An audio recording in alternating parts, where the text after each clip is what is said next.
Hey guys, J-Mac here. So I figured it was about time that I make a new starter Witch Doctor guide. The one that I have here on my YouTube is pretty outdated, so I figured it was time for it, especially with the most recent patch that just came out last week, and the changes to some of the pets and things like that. So this build is going to be a pet build. We're going to do Torment 1. It could definitely do Torment 2, which is just a little bit too slow at the moment, and it's going to be just with all rares, no legendaries whatsoever, and limited Paragon points and limited gems also, to kind of simulate somebody that's newer to the game or new to the class and things like that. So let's go ahead and go over the spec first. So the basic premise, which you're going to see a lot of people running, is Reign of Toads with Fetish Sycophants. They changed Fetish Sycophants to proc on hit, which means you're going to proc a ton of fetishes with Reign of Toads. So that's the main thing we're doing. We're just going to be spamming Reign of Toads constantly. Wrathful Protector Gargantuan just does a ton of damage, very good. Piranha's Paranado to pull everything in, and Big Bad Voodoo's Slam Dance to buff your fetishes and yourself on elites and champions and bosses. Spirit Walk Jaunt for movement speed and to get out of bad situations and things like that. So I would absolutely keep these 5 abilities in the build no matter what you're doing. Mass Confusion Paranoia is 20% more damage on elites and champions and bosses for the most part. You could run something else here. This isn't mandatory to the build by any means, but I do like it. It's pretty good. You could run like Zombie Dogs or some other things potentially. As far as passives go, Fetish Sycophants, like I said, Pierce the Veil for more damage, Grave Injustice mainly for cooldown reduction when you kill things, but you also get 1% of your life and mana when you kill something, which is pretty good. It's not bad. The mana doesn't really do much for you in this build. You're not using a ton of mana, but the 1% life isn't the worst thing in the world. But it's mainly for the cooldown reduction.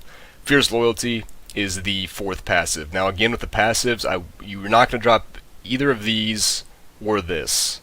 So these 3 definitely keep no matter what you're doing in the build. But Fierce Loyalty basically gives you 30% movement speed while you're out of combat and you have a pet out. It's really nice for speed farming, but it's not mandatory to the build whatsoever. If you feel like you need more toughness, you could go Jungle Fortitude to reduce damage by 15%. If you decided to run Zombie Dogs here, you could go Midnight Feast to buff your Zombie Dogs and your Wrathful Protector. There's a few options there, but this is definitely not mandatory to the build, but it is pretty nice. As far as gear goes, like I said, it's all rares, so I'll just quickly hover over the rares so you can see what they are exactly. They're pretty average for the most part. Some of them don't even have 4 primary stats, like this ring right here doesn't, so they're definitely not ideal by any means. You should be able to put a gear set like this together within like a day of hitting 70 pretty easily. And then also, I'm only running Imperial Gems, which drop in-game. So they're really easy to get. They're the 2nd level of gems, the 2nd tier. So you'll either be able to craft them very easily or find them in-game very easily.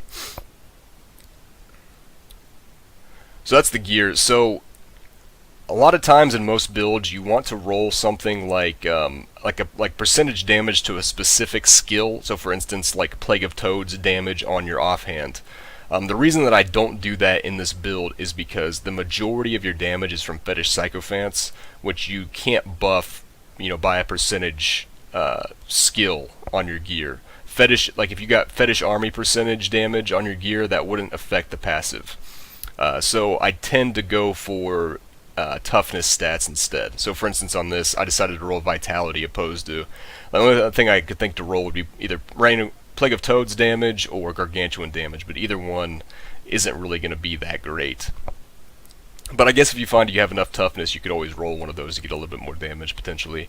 You definitely want to roll physical damage wherever you can, so the Amulet and the Bracers. And then you want to get up to 50% chance to crit. So you want 50% crit chance. Your pets benefit from 50% crit chance. They can't go up any higher than that. So you want to make sure you get there. I have exactly that on my gear. So what I did in Paragon was I put 50 points into each category to kind of simulate somebody that might have played a little bit but is new to the class, or the majority of people have a couple hundred Paragon or so for the most part. Most people I run into have about that, so I figured that was a good starting point.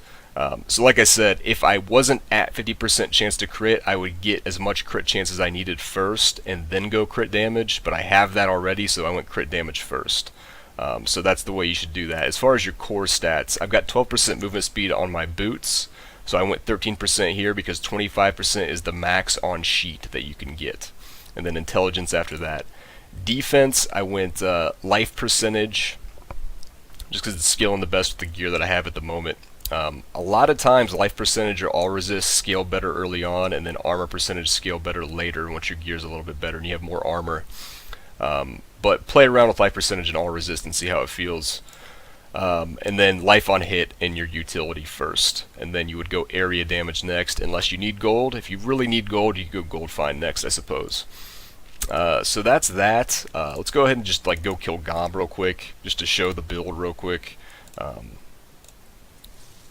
And after that, I'll kind of go over like exactly what you want to look for on your gear early on when you first start out.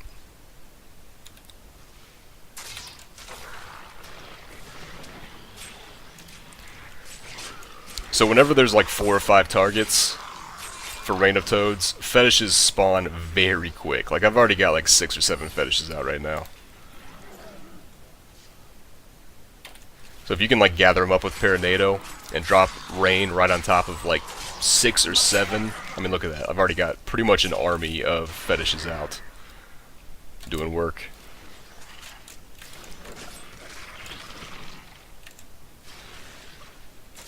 And as you can see, like already Torment 1 is an absolute joke. You do Torment 2 pretty easy.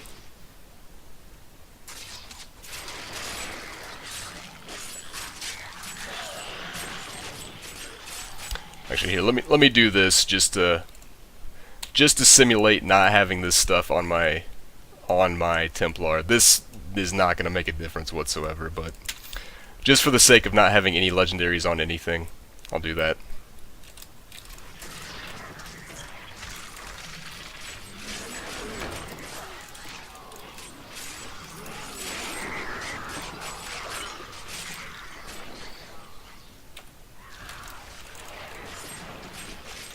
Alright, so we got a pack here. I'm gonna save my big bad voodoo for the boss.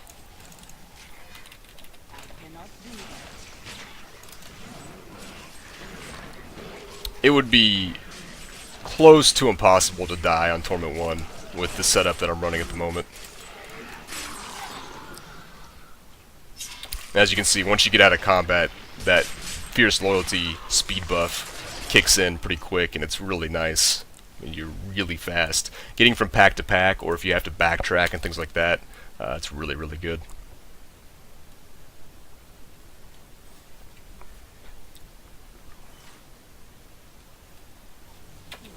Alright, so we'll go ahead and drop all our buffs and our Wrathful Protector.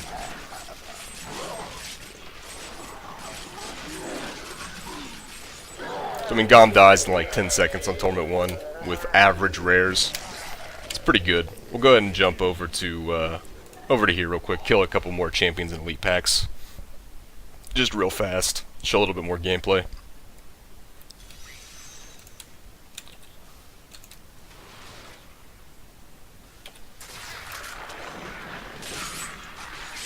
So, I mean, for the most part on Trash, you just Paranado, drop your Rain, summon your fetishes. Pretty simple. This build will also be extremely good in Hardcore. Anybody that may be curious about that, if you've got a brand new Hardcore Witch Doctor or anything, it'll do really well. Potentially what you might want to do is run like zombie dogs instead of the Mass Confusion, potentially. Gives you a little bit more tankiness. Just because like you don't start out with fetishes, so sometimes it's kind of sketchy not having any pets out whatsoever when you first like start farming. But I would probably not run the dogs just because you get fetishes so quick now with the passive. They summon so fast.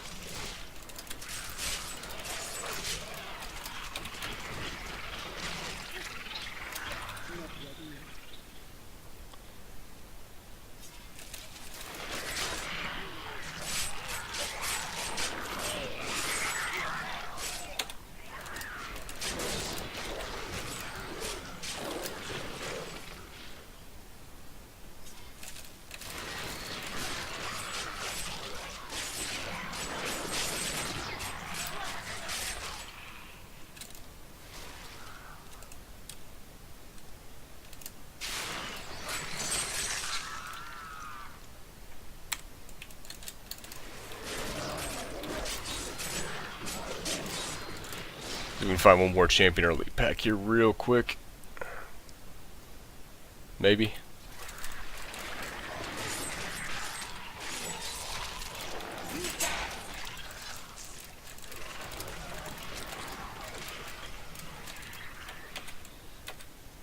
Alright, well, I guess there's none around. I'm not going to worry too much about it. That's the gist of the gameplay. It's really simple. As far as gear goes, what you want to look for early on is I'm just going to go over each. I'm going to go over each slot real quick just to show you. So on the weapon, you definitely want a socket, obviously, and you want a crit damage gem. You want high int, and then whatever else isn't that big of a deal. But you definitely want a high damage weapon with a socket. As far as boots go, you definitely want high int, vitality, armor, and then you can go movement speed, or you can get all the movement speed in your Paragon points and go all resist or something like that potentially. As far as your offhand, you want high average damage, high int, vitality, crit chance, and then if you decide to go a percentage damage to a specific skill, you can do that. So you can go like Plague of Toads damage, or probably life percentage is what you want to do if you don't do that. As far as the rings go, you pretty much want to go trifecta rings. You want to get your toughness stats on your other pieces of gear and go trifecta rings and gloves. So you're going to want high int, attack speed, crit chance, crit damage. The crit chance and crit damage are much more important than the attack speed. And you can also potentially go vitality or average damage instead of attack speed, which is still fine. Again, like you want 4 primary stats obviously and go the same stats I just said. Same with the gloves, you want high int, attack speed, crit chance, crit damage. On the belt, you want high int, vitality, armor, and then probably life percentage. All resist is also fine. On the bracers, you want physical damage, high intelligence, vitality, and crit chance. On the amulet, you want to go physical damage, int, crit chance, crit damage. So this isn't ideal, obviously. If I had crit damage on this, say I had another, even like 50% more crit damage, I'd be doing way more damage with my fetishes. On your helmet, you want high int, vitality, crit chance, and then you probably want a socket, and you want to put a life percentage gem into your socket, more than likely. You could also put a diamond in there for some cooldown reduction, potentially. On the chest, you want high int, high vitality, you can go life percentage or armor, and you want 3 sockets. And then for the pants, you want int, vit, armor, 2 sockets. Shoulders, high int, high vitality, armor, and then I'd prefer life percentage over all resist, but all resist is fine. I mean, you don't want to neglect your all res, but like I said, like a lot of times, the armor and the life percentage end up being better overall than the all res is. It just kind of depends what your gear level looks like. Definitely don't neglect the all res, don't get me wrong, but pretty much like at this gear level, the all resist and the armor can be kind of interchangeable because they basically do kind of the same thing, just at different ratios. So just make sure you balance your toughness stats is basically what I'm trying to tell you early on. You don't want to overload on life and then have no resistances and die very quickly to something like electrified. As far as rolling items with Kadala, the first thing that you should do is roll helmets for a Mask of Jerem. Let's see. Mask of Jerem. It buffs your pet's damage. The pet's damage buff can go up to 100%. I believe I have 100% one here somewhere. Let me, where's it at? There we go. Pets deal 100% more damage. So I believe the range is 75% to 100% is what it rolls. I mean, you're going to deal a ridiculous amount more damage. Like, the exact gear that I have right now, if I had a Mask of Jerem instead of the rare helmet that I'm using, I could do Torment 3 no problem with the mask. So, definitely roll for this first, roll helmets, and as soon as you get this, then, go wreck stuff in T3. And then after that, if you don't have trifecta rings yet, roll rare rings until you get trifecta rings, and then after that, kind of just see what legendaries have dropped for you and figure out like where your biggest flaws are, and then roll those items with Kadala, with your blood shards.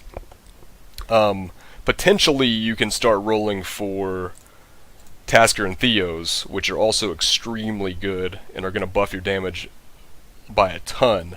But these are much rarer. These are much harder to get than the Mask of Jerem is. So I don't always recommend that, but that is something that you can do. But definitely go Mask of Jerem and then rings, and then probably just look for the flaws in your gear and roll those items. So, and like something else that you can do relatively soon after that, depending on what you want to do, because like this build right here will, with proper gearing, will take you all the way to T6. I run this exact build in T6 with my legendary gear and do rifts in like 7 to 10 minutes, very easily. And with a few upgrades, I can probably shave off another minute to 2 minutes on most of those runs. So this exact build, just because it's a starter build right now, doesn't mean it won't take you all the way to T6. But something else you could do is you could roll for Jade Harvester pieces. Jade Harvester pieces, Zunimasa pieces, and Helltooth pieces all can come from Gadala now. So you can potentially start rolling for those too if you want, which is another very, very good Torment 6 build. Obviously, I've got a video on my YouTube about it, as do a lot of people. So you kind of need to figure out for yourself what you want to play and what you want to do. If you want to keep rolling for the gear for the pet build at that point and keep making that better, or if you want to start rolling and try to get the Jade set. But yeah, there you go, guys. I hope that helps you. I hope there's some new witch doctors out there that watch this and it helps them out. If you got any questions or concerns, you can come to my Twitch stream. I'll put the link to my Twitch stream in the info section, or you can come check it out. But yeah, guys, thanks for watching, and I will see you next time.